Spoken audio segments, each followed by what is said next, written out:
Welcome to a community update from the Department of Senior Affairs. I'm your host, Ed Nunez. Today's title of the show is Senior Fair, Fraud, Health, Legal, and Consumer Awareness. And with us to discuss that is first Jennifer Weber, who's the president of the Association of Certified Fraud Examiners, New Mexico Chapter and Special Agent, New Mexico Attorney General's Office. Welcome, Jennifer. Thank you. Also David Harper, board member, ACFE, and more importantly, the Inspector General of the City of Albuquerque. Now, Dave, that's quite a title, man. I mean, you know, we got to drive it up a little bit. Thank you. Appreciate that. So, both good to have you both here. I'm the manager at Manzano Mesa Multi-Generational Center. We're actually having this fair that Jennifer, you know, we had a couple meetings about. Yes. At Manzano Mesa. We'll talk about the time and everything else later. It'll be November 18th, and you know, we're really looking forward to it. I think there's a lot of things about fraud and, you know, things that we're going to discuss today, and we're going to open up with a question for Jennifer. Would you please explain what the Association of Certified Fraud Examiners is? Absolutely. So the Association of Certified Fraud Examiners is actually the world's largest organization that has anti-fraud professionals. So we are anti-fraud professionals in private sector, in businesses, in small communities, in government, in law enforcement, all over the world. Our mission really is to fight fraud and to educate consumers about fraud. So that's what we're trying to do with our fraud fair for senior citizens. And we'll get into the kinds of fraud later, because there's a whole bunch of different frauds these days, I'm sure. There are so many different options for fraud these days, and so many ways that our citizens can be scammed out of money. And really, that's one of the big concerns for us is how can we protect the financial health of our community?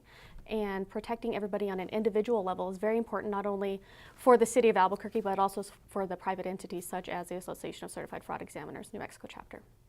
What a title. We'll get into more of that later. It's like whenever I hear you say that, I know there's much more that goes into that. David, why is the Office of Inspector General in this fair? Why is the Inspector General's office involved? Oh, thank you for the question, Ed.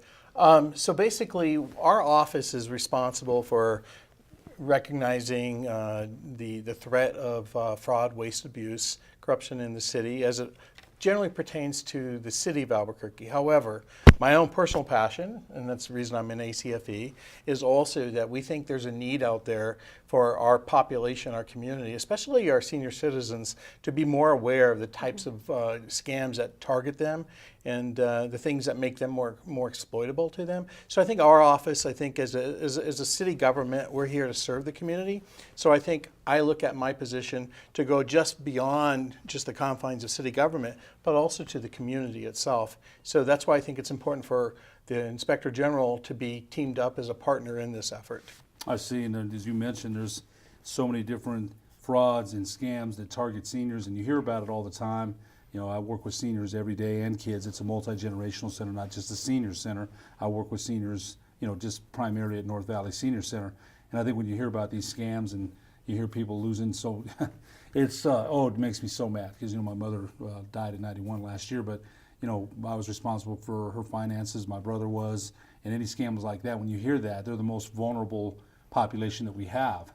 So Absolutely. When you hear those, and, you know, people might say they're white-collar crimes or whatever, but still, you know, people are getting fleeced sometimes of their savings, and oh man, and you know, their whole life. When I hear that, you know, there's so many things throughout history. You know, the S&E, whatever it was back in the 80s, that fleeced a lot of people, and you know, there's different scams every day. Yes, So, and you know, it is devastating. Families can lose their entire life savings. A couple could lose their entire life savings because of a scam. And it's really important to protect that and for individuals to be aware of what's going on. And so that's part of our mission doing this fraud fair. But you know, it's amazing how many times I've talked to an individual or to a victim or to a family member saying, my mom was defrauded out of thousands and thousands of dollars, and now we can't pay for her medicines. We can't pay for her mortgage. We can't pay for whatever service that they need at that time. And it's really sad to see a family going through that. And fortunately, we have abilities to help them elsewhere, but it's very challenging to see that. And so if we can educate just a fraction of the people that come to the fair about how to avoid these scams, I think we're winning either way. And if I can make a comment too, I think that population, which a lot of us call the greatest generation, you tend to find some old-fashioned values a lot more prevalent in that population, especially trust. You know, typically you're going to find people in that population that are more trusting and oftentimes kind of a softer, innocent heart. And so that makes them ripe for the pickings for these folks. And many of these are offshore efforts too. You know, they originate, you know, in Europe, Eastern Europe and places like that. So yeah, I think so collectively, if we can all kind of equip these folks, you know, raise their awareness, their knowledge, you know, hopefully it increases their defenses and makes them more invulnerable to this kind of fraud. Well, not only raising their awareness about the frauds going on, but who to call if they are a victim of a fraud or if they've come across some situation that seems fraudulent in nature. A lot of times people don't want to talk to their family about it because they may be embarrassed or ashamed, and they're afraid that because of something going on that they may have certain freedoms taken away from them. And we don't want anybody to be in that position to be afraid of reporting something. And so this may give them an avenue of reporting it also. A couple other things too. I think, you know, when family members are fleeced like that, some of it is embarrassment. The other thing is trust. The old-fashioned values that you mentioned, David, you know, they don't want to tell someone because of that. And the other thing is there's Alzheimer's sometimes setting in, dementia, you know, and then maybe some of the family members aren't even aware of that. So it makes them even more vulnerable, that population. That's why it makes me so mad. You know, I work with that population every day. And, you know, some of the seniors that we deal with are certainly on a fixed income. You know, the meals that we provide there at, you know, every center that we have, so maybe the only food that they get all week.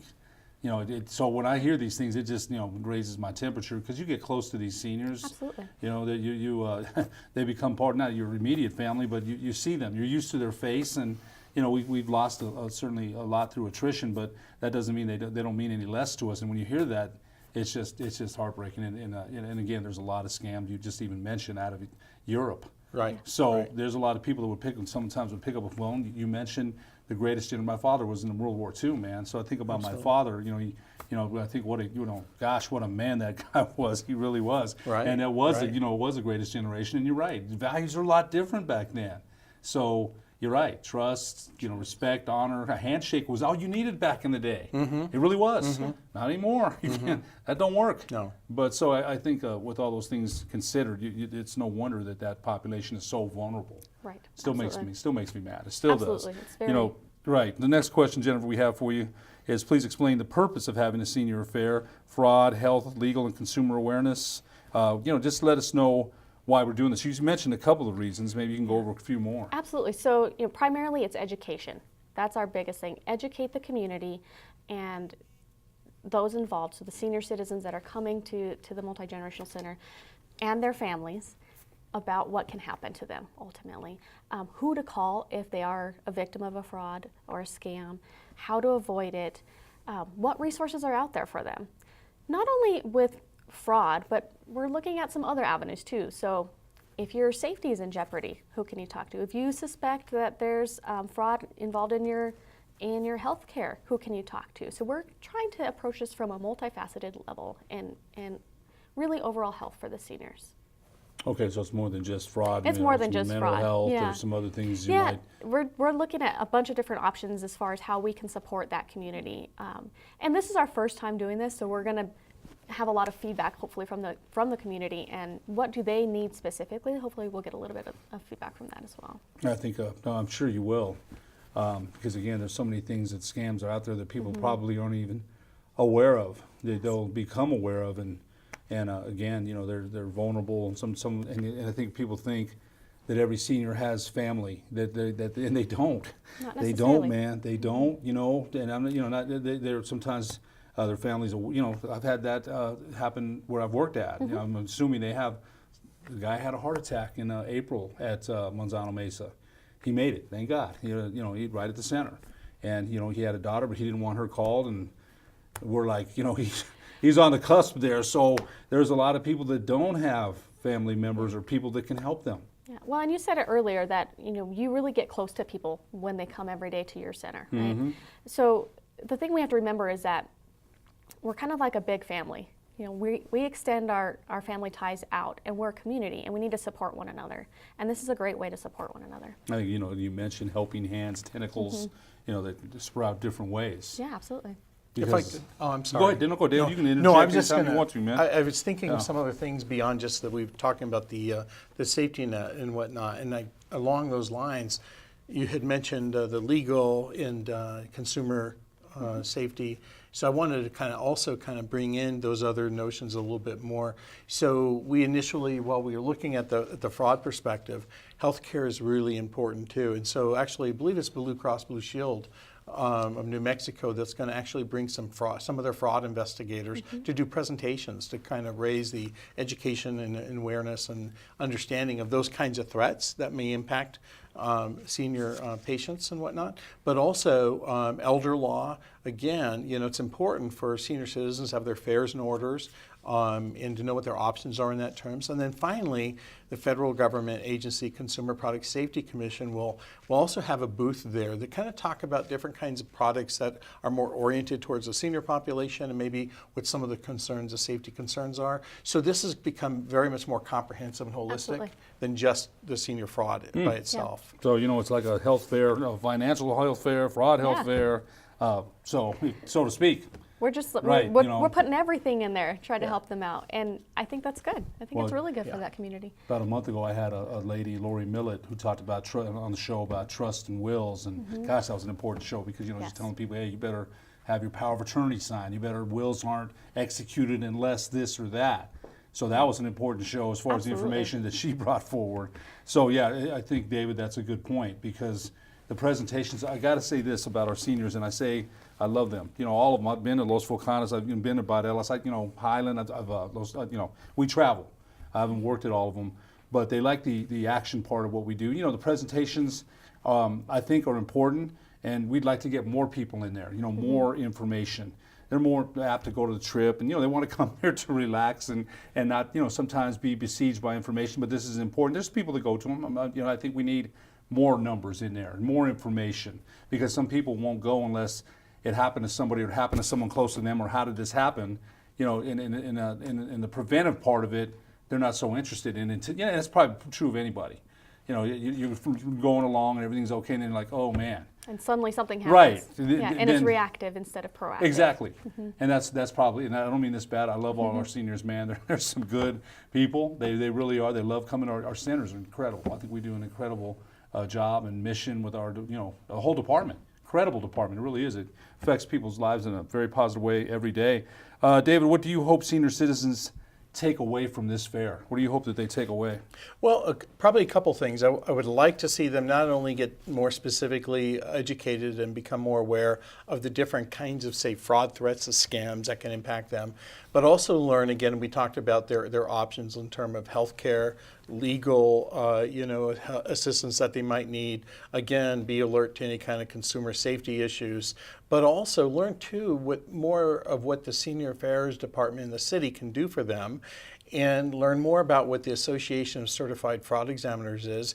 I think this is one of probably the most significant community-oriented service that we're probably embarking on, at least in my experience here. And so I think raising awareness for even ourselves and what we can do to bring more of an impact to the community. We're the local New Mexico chapter here. And then also my own office, Inspector General Office, I don't think a lot of folks out there understand what we do. And if we can be a player in this and help bring value to this and raise awareness to that office and the mission, I think that's good. So hopefully just a lot of new information they walk away from, and that helps equip them and that kind of thing. And know where they can go, as Jennifer said earlier, to get help in any of these areas. Boy, that's again, we're going to be touching a lot of things on a lot of different subjects that day. And I think you're right about the Inspector General's office. And how long has it been? And it's been at least, 10 years here? It's been in existence for 10 years, but it's been inconsistently staffed with an IG at the top. And it's also the smallest department in the city government, but probably has one of the most important functions in the city government. Because I remember Carmen Cavalman. I think it was Carmen Cavalman was the former Right. Inspector General. It's Right. been a while. Right. Yeah, I she remember was. talking. Yeah. That's back when the IG was part of the Internal Audit Office, and then and she was the city auditor. And then 2011, the IG became a separate independent agency. And there was an IG there for about a year and a half, and then the position was empty until I came on board a little over a year Okay, ago. so I think it's good that you're going to be bringing some attention to that as well, because some people may not know. That's true. Jennifer, please explain why and how ACFE got involved in this fair. Can you let us know? Absolutely. So just a little bit of my background. I'm actually a special agent, well, now special agent in charge at the Attorney General's office here in New Mexico. And I'm now doing Medicaid fraud investigations, which is a whole other topic we could talk about, but we're not going to today. Be another show. It could be, absolutely. But prior to that, I did a lot of financial investigations, white-collar crime investigations. And when I worked for the city of Albuquerque at the Albuquerque Police Department, I was just amazed at how many times seniors were victims. And I did a lot of training with seniors back then and wanted to just continue that when I got involved as the president of the Association of Certified Fraud Examiners New Mexico chapter. One of the things that we want to do as the chapter is reach out to the community and provide more support. It's an association that not many people know exists. And our primary function as an association is to support fraud investigation and to prevent fraud. And that happens not only in the business level with embezzlements or false invoices or whatnot, but also just the defrauding of individuals. And it's really important that we acknowledge that. And I think that we can have a huge impact on our community at the law enforcement level, at the associations level, with the city. We can have a huge impact on our community if we put that education out there. And so when we were brainstorming ideas to help our community, it came up and we said, let's go with this and let's partner with the Department of Senior Affairs and see how we can help out. Just go ahead, David. Yeah, I was going to say too, just to add to that information. So the association, it's been around since I believe the 70s, right? 80s. 80s, maybe the 80s, okay. But it's worldwide, about 80,000 members internationally. It's comprised mainly of accountants, auditors, investigators, and also some attorneys. And typically you'll find members coming from federal government, state government, local government, and the private sector, and nonprofits as well. And again, from a kind of a global perspective. So that's kind of the makeup and the different types of people you have with their backgrounds, I think. And I think one of the key things, not only is it great for networking and sharing information within the agencies, but also I think the key thing in what we're doing here is really about awareness of the threat of fraud. Yeah. And I think it's kind of at the national level, and that's why we have annual conferences and whatnot. We do every 2 years, the agency itself, the association puts out a report to the nations that kind of talks about that threat. And I think so, therefore, really the awareness, and this is really right in line with kind of what that mission is to raise the awareness. And since we're a New Mexico chapter, we want to do that right here. Absolutely. And it's amazing the amount of fraud that actually is occurring with the senior citizen population.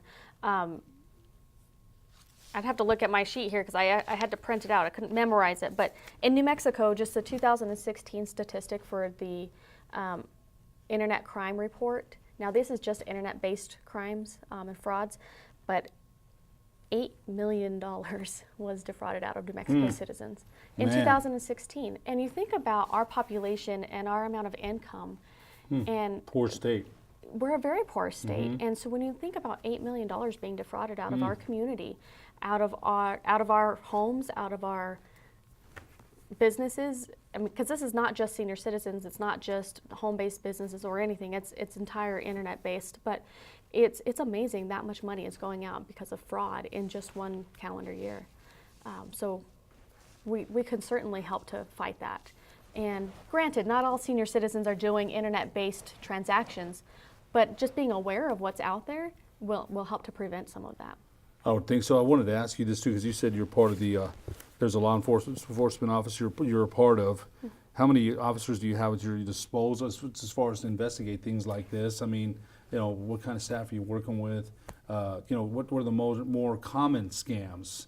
You mentioned internet scams. What else are we going to learn at that fair on November 18th? We'll get to the time and things like that later. Yeah. But I'm kind of piqued my interest. You just mentioned internet, $8 million. What else? What else are we What else looking are we at? going to talk about? Right. So there are a lot of different things. So we've heard about wire transfers through Western Union or MoneyGram or any of those money service business-based transactions where you wire money to somebody else. Western Union has agreed to come out and give a presentation to Oh man, us. see that's what I mean. Yeah. That's great. So that's Okay. and some of those scams are done over the phone or by email in an amount the amount of money that goes overseas based on wire transfers that are fraudulent in nature is amazing. I don't even want to get into the numbers because you'd be floored. But it's amazing how much fraud is actually going out via like Western Union or MoneyGram. And so Western Union has a presentation that they can give. The New Mexico Securities Division, who primarily investigates investment frauds and securities frauds at the New Mexico level, so at the state level instead of federal level, they're coming out to do a presentation that's specifically regarding senior citizens and affinity scams. So it's going to be great.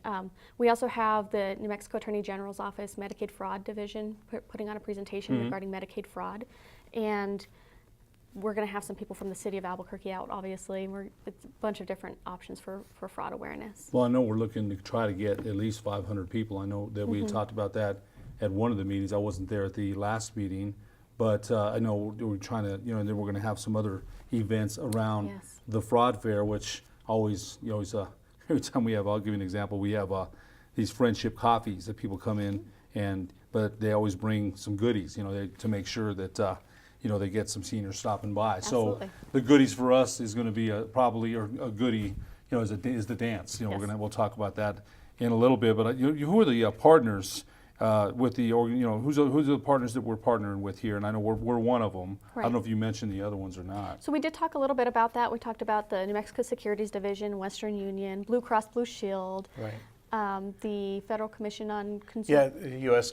Consumer Product Safety Commission will be there. And we're still doing some reach out right now, hoping to get a few other organizations to be present, maybe increase our presence from the healthcare, perhaps Molina, perhaps DaVita, some of the other local healthcare providers in the area as well. Okay, so it sounds like, again, a huge event. We have a lot of partners and a lot of different people that are going to touch on the wire fraud. I want to know how might that work? Just give me a scenario. A basic scenario. Synopsis. So one very common scam is an email scam. Have you heard of the Nigerian prince? Yes, Yeah. you get emails like that all the time. All the time, right? You're I've read about 30 of them, yes. Right, so that's a very common scam that goes out via email. But what typically happens is the scam artist will ask the victim to wire transfer money, either using Western Union or MoneyGram, and give them the 10-digit number that identifies that wire. Now the thing you could send money to Texas, or the recipient could pretend that they're in Texas, but really if you have that 10-digit number, you can pick it up anywhere in the world as long as they have a Western Union. So that's where it gets really tricky. We can actually track that money, see where it's going, and see who's picking it up. But it's amazing how much money goes out that way by fraudulent means. And then there's all kinds of new things now, like there's the green dot cards or the prepaid store cards, for example, that get sent out. But that's one example of how money gets transferred. One of the big threats right now that nationally there's attention given to is when you have disasters like hurricanes. You'll see all kinds of disaster-related fraud. Absolutely. And you don't have to be in a disaster area. You can be through a so-called charitable kind of organization. They can appeal to your heartstrings to give money. And so, whether it's the fires in Northern California, or the hurricanes that affected Puerto Rico and Texas, and we're ripe right now for that kind of fraud too. Absolutely. So yeah. And so it's really important to educate the community. If you want to donate money to it, that's great, and they need all the money they can get. Make sure that you're donating it through a reputable contribution site. There's Red Cross, there's other things, that you can actually donate to. And if it's a website, ensure that website's the true website of that organization, because there's the ability to clone website. The fraud is amazing. There's so many things that we could talk. They can do Absolutely, so many different tricks. But make sure that you're going to a reputable site. Make sure you're going through a reputable company to do so. It's just really important to educate ourselves on how to do that. I think the other thing is the scams that you see and you pursue.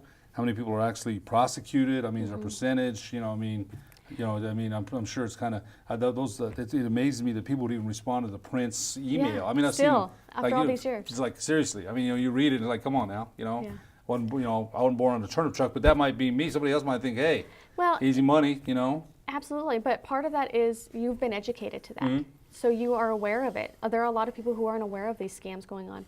And think about it, if people change their tactics, right? So if a particular scam is not working effectively any longer, they change their tactics just enough so that they can convince another few people. And if they send out 100 of those emails and one email gets answered and they get $5,000 out of it, they've won. They've actually succeeded. Because think of how long it takes to send out 100 emails. It doesn't take that long. And it goes back to what we were talking about at the beginning too. Certain populations are more vulnerable because they really kind of have that different sense of value. I really Trusting. want to help, you know, and they kind of respond to kind of that sad story out there, and they want to help, you know, whether it's the hurricane, you know, victims or whatever. So they're probably the more susceptible, innocent kind of population. Which is even worse, you know, to me, because I mean, we've seen the destruction of Hurricane Harvey in Puerto Rico and you know, Miami. I mean, we've seen in Florida. We've seen the destruction. You know, we've seen it. I mean, people really genuinely want to help, and then you have people fleecing people and scamming them, and that is, oh my gosh. You know, and you can't really speak to, there's always going to be scammers. There's always going to be. Even And- worse now because you got the internet and you've got so many Right. different ways, and Right. you said they're probably, as we speak, hooking up different ways now. Absolutely. So, you know, the con man, right? The confidence man. So before internet came around and we were using internet, it was somebody that was going door to door basically and Absolutely. convincing you to give them money for something.